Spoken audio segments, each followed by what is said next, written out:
кинотеатрга кыял киносун көргөнү келдим эле. Мына менден бөлөк эч ким жок. Жалгыз отуруп көрүп атам. Мени таң калтырган жагдай ушундай мыкты тартылган кинону көрөбүз деген көрүүчүлөрдүн аздыгы болду. Аябай аз келиптир. Өзүңөр көргөндөй жалгыз отуруп көрдүм. Бул тасманы тартып жатканда Бакыт Усмонканов өзүнүн драма жанрында чыныгы бир чеберчилигин сынагысы келген көрүнөт. Муну коммерциялык тасма деп айтуу бир аз оорго турат да. Тасма негизинен мыкты тартылган. Ичиндеги актерлор өздөрүнүн тиешелүү ролдорун жогорку деңгээлде ойношкон.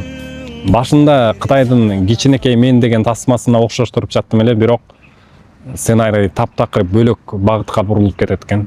Мен күткөндөй эмес, таптакыр бөлөкчө бүттү да аягы. Анан тарбиялык мааниси дагы өтө жакшы тарбиялык мааниси бар. Эми бул кинотеатрлардан алынып салынды. Муну көрөбүз десеңиздер, Этно Медиа деген онлайн кыргыз кинотеатр бар экен, ошол жака кирип көрүп алсаңыздар болот. Тасма аябай мыкты. Сағындырып көздөрүңдөн жаным турган жамбадарын нурлары